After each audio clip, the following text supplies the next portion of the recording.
What I'm going to do with this series of short videos is show you some tips and tricks as to how you can use the tools in Inkscape to create something that looks exactly like the cartoon character you want to draw. Now, because we are starting this as rookies, we don't really know or have a lot of experience on how to use Inkscape. We're going to try a little trick here. And what I'm going to ask you to do is find a picture of a cartoon character that you like, and you're going to save it to your desktop, and then we're going to import. And I am going to import a picture of Piglet from the Winnie and the Pooh characters. So I choose File, Import, choose the picture, and say OK. So there is my Piglet picture sitting right on the screen for me to work with. So what I would like to do now is try and redraw Piglet right here. So let's get started. Now with our dinosaur tutorial, we basically started with lots of circles and squares, which was totally fine. You can take any shape and modify it into any shape. But to make things a little bit easier for us, we're going to start, I'm going to zoom in just a little bit here so we can get a closer look.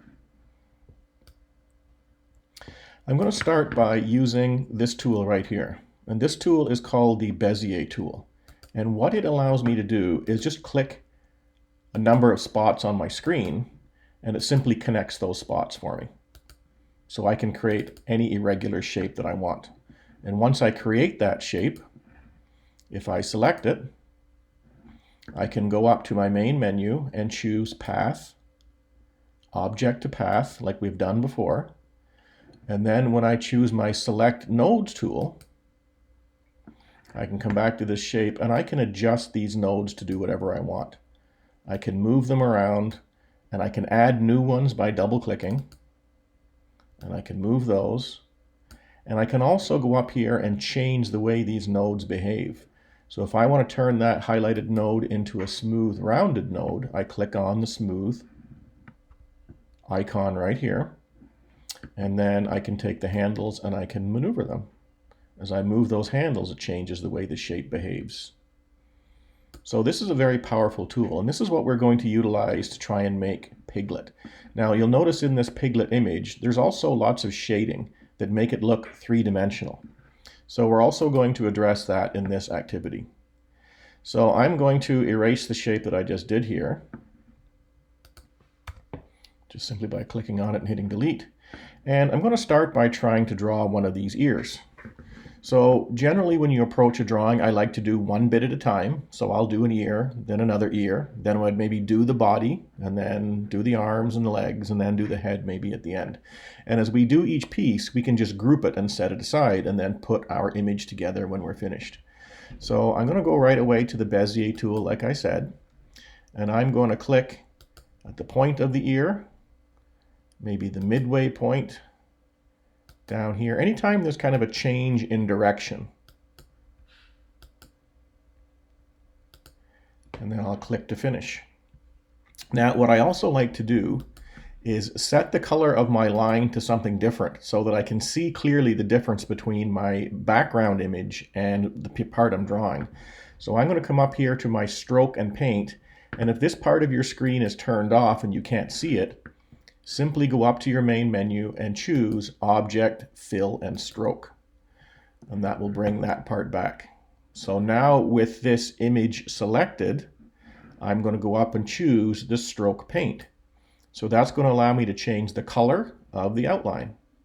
And I like to choose the wheel. There's a number of different ways along here you can select your colors.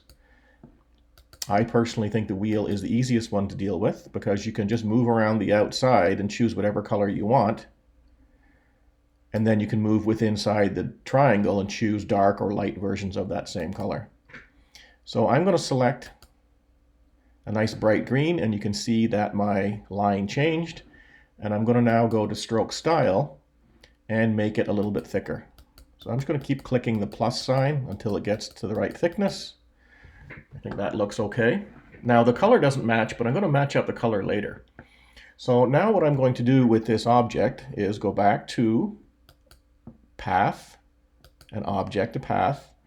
And then when I select my node selection tool, that allows me to click on these nodes and do things with them like we just demonstrated.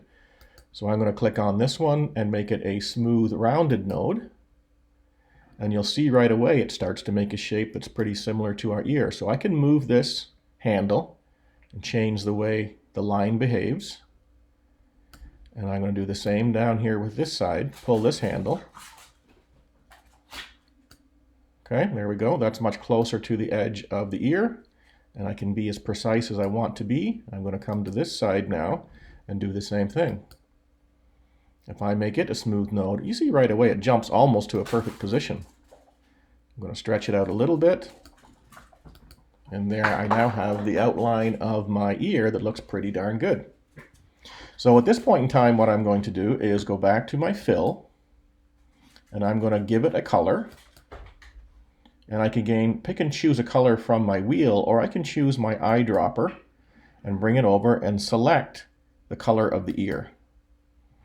So there we go. That's the color of the ear that I want. I'm going to do the same thing again now, but this time I'm going to use my stroke paint, and I'm going to use my eyedropper, and I'm going to select the outline of the ear, and there we go. My ear is now starting to look very much like an ear. So I'm going to click on this and just move it out of the way. So that looks pretty good. I'm quite happy with it, but I do see these shadows, and I want to add those to my ear. So I'm going to choose a very similar technique. I'm going to take the Bezier tool one more time, and I'm going to click and draw in a little shape right here. And again, that shape is not exactly what I want, but I can select it, and I can go to my path, object to path, and I can go back to my node selection tool, and again, I can make these nodes rounded. And I'm going to round both of these. I'm going to push that in just a little bit. I'm not going to play with this too much. I just want to make this part a little more even so it matches the edge of the ear a little bit. Okay, so that kind of looks like that. Now what I'm going to do is go back in and choose the fill. I want to fill it with a solid color, and again I'm going to use my eyedropper, and I'm going to select the color of that shaded part on the ear. I'm going to go back up here to my stroke paint, and this time I want to turn the stroke paint right off. You'll notice in this ear there's no hard black line surrounding that. It's just a nice smooth gradient. So I'm going to go back in and turn my line right off, and you see it disappear. Now the last little trick I'm going to use here is there is a tool that allows you to blur shapes. So with that shape selected, I'm going to come back up and choose my fill, and here is my blur tool right here. As I start to move that, you're going to see that shape start to get blurry. And I'm going to stop right about there. Okay, that's looking pretty good. So the last thing I want to do is put another little crease in here. So again, I will do the same thing. I'm going to draw this one like a little triangle. And I'll go through those same steps. Object to path. I want to go to my stroke paint, and I want that to match the pink that everything else is, and I want to go to my stroke fill, and I also want that to match everything else. Oh, there it is, pop right up. All right, so now we're going to blur that also. So let's blur it and see how it looks.